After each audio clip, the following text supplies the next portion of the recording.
guys, Nick Addesso Poker here. Thank you for tuning in for this week's episode. And on this one, as you guessed in the title, we're going to be going over an interesting topic. Basically, we will be going over why we call 3-bets with low to medium pocket pairs, okay? Now, the old school way of thinking, they're saying, don't you call that, it ain't worth it, you're losing value, you're losing your chips, you're losing your money, cash game, tournament, it don't matter, you're losing money by calling these 3-bets. And I'm here to tell you that they are wrong. Well, I'm going to teach you the new school, the GTO, what all the young guys are using, including myself, on how to win in today's no-limit hold'em game with these low pocket pairs, medium pocket pairs. We're going to show a video of a hand that I played online, how we use this, and then I'm going to go on the whiteboard and I'm going to show you exactly how that comes out to be in a theory-based lesson. So keep on watching, sit back, grab a drink, grab some paper, take some notes, and let's get into this lesson. Alright guys, for this demonstration, we're going to be on the button with pocket sixes with a hand that we played. We're going to open to 3.25x.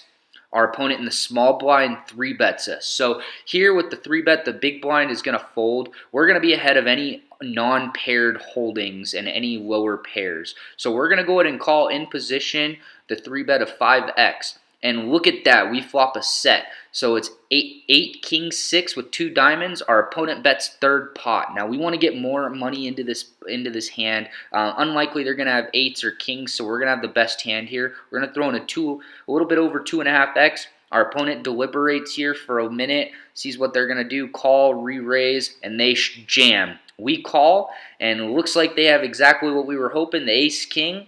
And we're hoping for a clean run out, and we do. So we take that pot, full double up. We did not fold, and I'm going to go into further as to why we did not.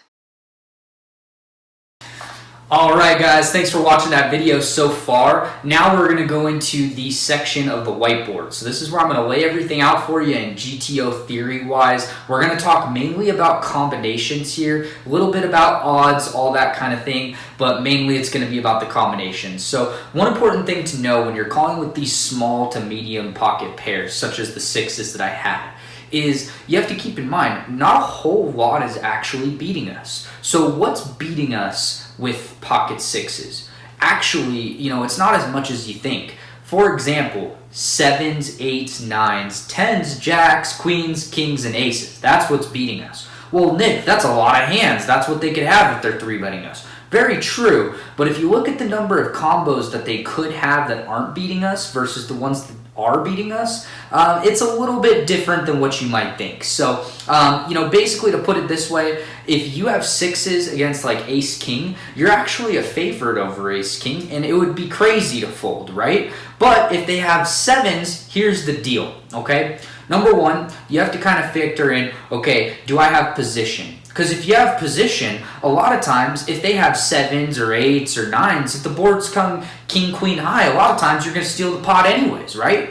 But if that's not the case, well, what are the odds of flopping a set? You have to factor that in as well. Well, every time that you have a pocket pair, the odds are about 12% to flop a set. And then just by the number of outs, if you don't flop a set for the remaining of the hand, so for you to hit it on the turn and river, well, how many outs do you have? You have 3 outs, you times that by 4, that's 12% to hit it for the rest of the hand. So in general, it's about 12% to hit a set out of the gate. If you get to the turn and you haven't hit it, it's about 6%. So you're never really drawing dead per se if you are against a better pocket pair, okay? And a lot of times, like I said before, it's dependent on how you play it. So let's go ahead and talk about this, right? So if we say that our opponent has 7s through aces, okay, that makes for 9 better pocket pairs, okay? And let's talk about the combinations. How many different combinations of pocket pairs can you have? Well, there's 4 suits, okay? There are exactly 6 combinations of different, if you put the suits together. So 6 combos times 9, that puts you at a total of 54, okay? So we're gonna take 54 combos that beat our 2s through 6s, okay? In this case, we had 6s, but anywhere from deuces to 6s, there would be 54 combos of different hands that they could have between 7s and aces, okay? Now, here's where we go into a broader range, okay? So let's take ace king. There are 16. Ace queen, 16. Okay, ace jack, 16. Ace 10, 16. Okay? Then, if we take ace deuce suited through ace 9 suited, okay, how do you figure that out? Okay, well, 2, 3, 4, 5, 6, 7, 8, 9. That's 8 and there's 4. So that makes 32 combinations of ace deuce through ace 9 suited. So we're going to say 32 there, okay? Then we're going to throw in king queen suited, king jack suited, king 10 suited, okay? Queen jack suited, queen 10 suited, jack 10 suited, okay? Those each have 4. There's 4 suits, and for them to be suited, you have 4 combinations. Then we're going to throw in suited connectors. 7-6 suited, 8-7 suited, 9-8 suited, 9-10 suited, and then we'll also throw in 5-6 suited. Same thing, 4 for those. Okay?